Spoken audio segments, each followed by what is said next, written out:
What's up everyone, Player Husky here, and welcome back to my channel. It's time for my second video dedicated to Guild Boss. How from this damage, get to that damage. How can I achieve this result and even better?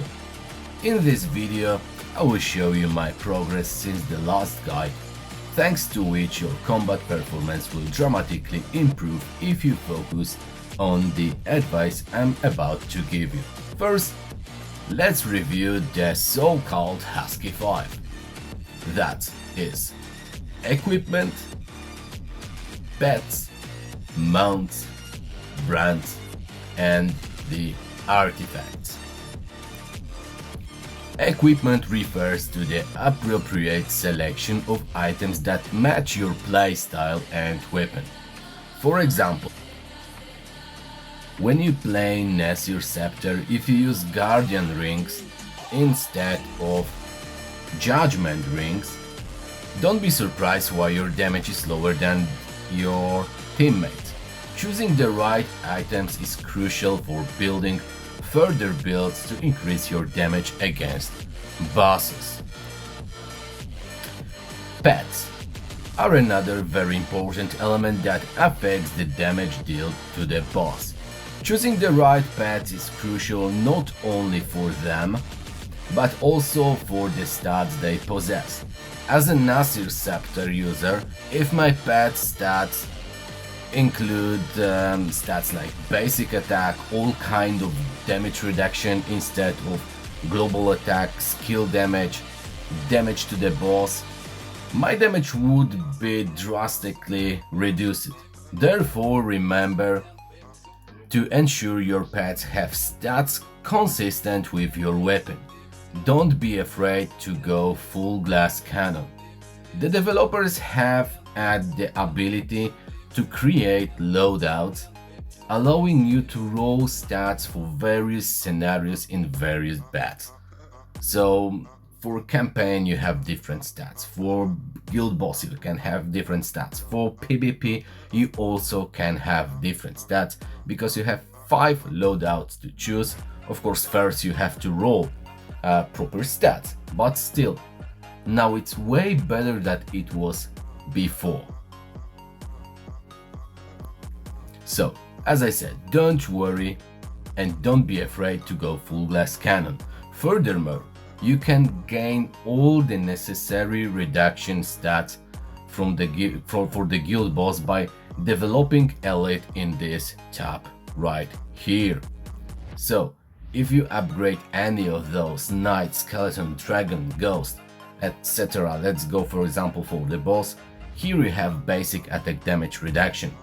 So don't bother your head with having reduction on your pets. You will survive. More or less. Mounts. Choosing the right mounts, both that one that will support you in the combat, like I'm using for example Laputa here, which increase my skill damage, and those whose skill you choose is another key element in fighting a guild boss. So before starting fight, make sure everything is set correct. If you see that guild boss has combo skills, choose Diego. As a Nasir Scepter user, of course. If there is no combo skills, then I'm choosing Sphinx to increase my skill crit rate and attack plus 30% for 2 rounds after triggering a skill crit. Hero and brand. A wrong choice in this tab can reduce your damage against the boss by up to half, so it's huge. So remember to choose wisely. For example, I always have combo team because combo increase the damage dealt to the boss and it's meta. So choosing for example Golem here or Spayblade instead of for example Vulture or Joker or Archdemon or Murloc would be a waste of time and would lower my potential during boss fight dramatically. Artifact. Their use is another important step. They should align with your build as well as your skills, brand and hero. Like the knife, in my case, it's here to facilitate gaining the bonus from the mythic Joker, which grants me skill damage by plus 2% every time I throw 3 daggers. We're done with the rule of 5, time for extras. Adventurer. Heroes like Dragon Girl or Leonardo are perfect for boss fights, at least not until we test the new turtles next week. Their special abilities significantly help us deal more damage, so make sure you choose the proper one, and also do not forget to upgrade the other adventurers, because every some levels they grant you additional stats. Like Raphael, if I unlock his plus level 60, he will give me additional 15% global attack. So that's really important. Now, specialization. Yes, this part has a colossal impact on our damage output against bosses.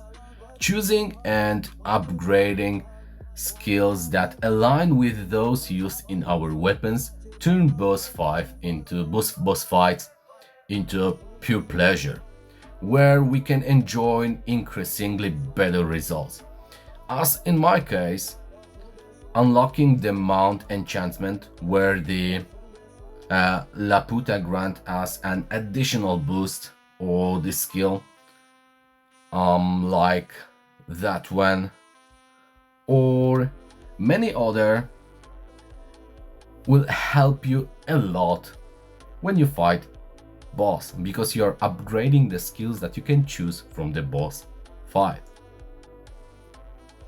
Of course, choose your path according to your playstyle that is truly suited with your weapon. The penultimate element is choosing the right gems. These include all kinds of gems that increase damage to enemies above 60% HP, boss damage, global attack in my case, weapon crit rate, skill crit rate, lightning damage boost, etc. Choosing the right gems is the key. I'm sure there will be a dedicated article on gems, or I will record a separate video about it in future. And I hope that this detailing which one are worth considering and which ones should be merged will help you in the future. And finally, choosing the right skills is key. Choose wisely, avoid anything that deals damage to boss HP, etc. They're not worth considering. Remember, your build. If your primary attack source is lightning, choose lightning skills and combo, and again more combo, because it will help you a lot. Believe me, or not, but you will see in the end of this video. So, I hope this material will be helpful to you and help you achieve better results. If I helped, share your results in the comments. Thank you for attention and see you in the next material. Bye!